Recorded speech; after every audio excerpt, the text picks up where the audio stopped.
안녕하세요, 신차왕 칸지입니다. 우리나라의 모든 차종들을 하나하나 생각해보면 예를 들어 아반떼면 K3, 산타페면 소렌토, 하다못해 봉고가 있으면 포터가 있듯이 각자의 자리에서 라이벌 구도를 형성하고 있는 경우가 대부분이죠. 국내에서는 어떠한 한 차종이 독주를 하는 경우는 정말 손에 꼽을 정도로 적은데요. 다음 달 출시를 앞두고 있는 카니발 같은 경우엔 특이하게도 미니밴 시장에서 거의 유일한 독주 체제를 계속해서 긴 시간 동안 이어가고 있는 차종이죠. 그래서 제가 최근에 카니발 영상들을 계속 올리면서 왜 이 카니발은 국내 시장에서 대안이 없는 수준의 차량인 것인가, 갑자기 이 부분에 대한 의문이 들더라고요. 영상 마지막까지 함께 확인하시고 구독자분들의 생각 역시도 댓글로 남겨주시면 감사하겠습니다.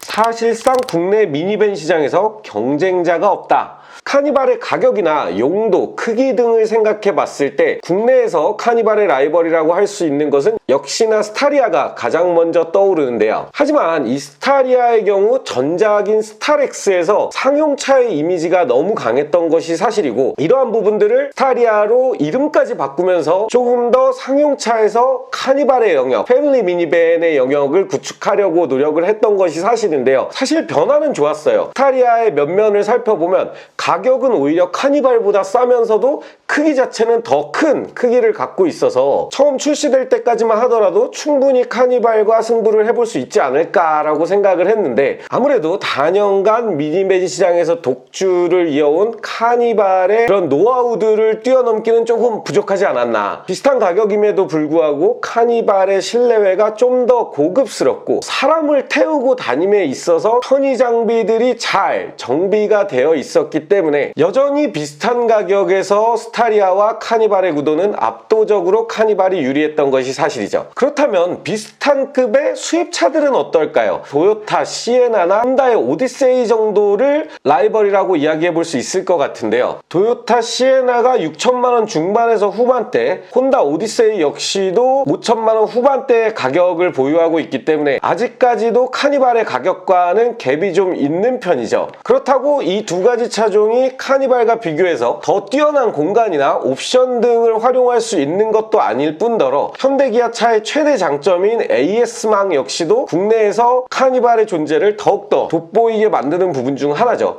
넓은 공간과 다인승 기능, 미니밴에서는 사실상 경쟁자가 없다 보니 그렇다면 좀 가장 어느 정도 비슷한 레벨에서 대체를 할 만한 차를 찾아본다고 한다면 중형 SUV 정도가 있을 것 같네요. 뭐 산타페, 소렌토, 팰리세이드 정도까지, 요 정도가 카니발에서 약간의 수요층을 좀 왔다 갔다 할 수 있는 차들이 아닐까 싶은데, 물론 그 차들도 해당 영역에서 상당히 잘 팔리는 차들이지만 카니발을 원하는 사람들이 이 중형 SUV로 넘어가기는 또 쉽지 않을 것 같아요. 카니발의 최대 장점이 뭘까요? 역시나 많은 인원을 태울 수 있는 11인승, 9인승 이런 부분들이 가장 큰 장점 중 하나죠. 물론 이번 카니발 페이스리프트에는 11인승이 완전히 삭제돼서 최다 인승이 9인승으로 나오게 되는 거, 또한 카니발 같은 경우 9인승에 6인 이상 탑승을 통해 고속도로에서 버스 전용 차선을 탈 수 있는 장점 역시 무시할 수 없는데요. 특히나 우리나라 같은 경우에는 거의 대부분의 고속도로에 버스 전용 차선이 잘 돼 있기 때문에 이 부분에 큰 메리트를 느끼고 계신 분들 역시 상당수 계신 걸로 알고 있습니다. 반면에 중형 SUV들 같은 경우에는 아무리 인승이 크다 하더라도 6인승에서 7인승까지가 한계이기 때문에 이러한 혜택들 역시 누릴 수가 없다는 단점을 가지고 있죠. 자, 마지막 세 번째입니다. 카니발은 국내 출시되는 모든 차 중에 애프터 튜닝이 가장 활발하게 이루어지고 있는 차량이라는 점입니다. 일반적인 차들에서 차량 튜닝이라 함은 차량 외관을 꾸미는 것을 의미하곤 합니다. 반면 카니발의 경우 차량 외부보단 차량 내부의 튜닝을 하는 경우가 많죠. 카니발 실내 보시면 하이리무진 튜닝부터 시작해서 안쪽에 TV 달고 차량 평탄하는 기본에 바닥에 대리석 깔고, 아무래도 카니발 같은 경우 혼자 타는 차량이 아닌 가족을 위한 차량이다 보니 일반적으로 이러한 실내, 안전, 편의 튜닝들이 많이 활성화되어 있는 것들이 사실인데요. 우리 와이프나 여자친구의 눈치를 많이 보시는 오너분들이 일반적인 차량에선 튜닝을 쉽게 못하는 반면에 카니발에서는 아무래도 가족들, 와이프나 내 아이를 위한 그런 튜닝으로 포장하기 쉽기가, 포장이 아니죠.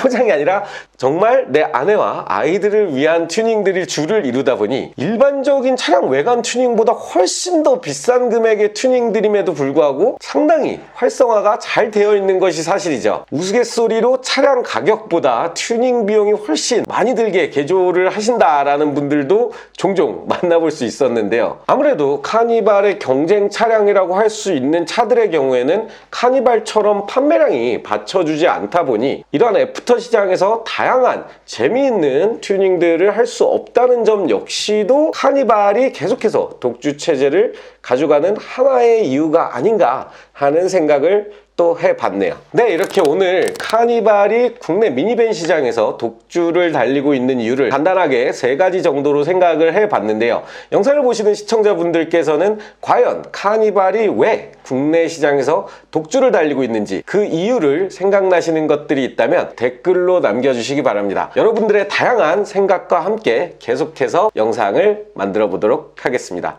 그럼 오늘 영상 여기서 마치도록 할게요. 안녕!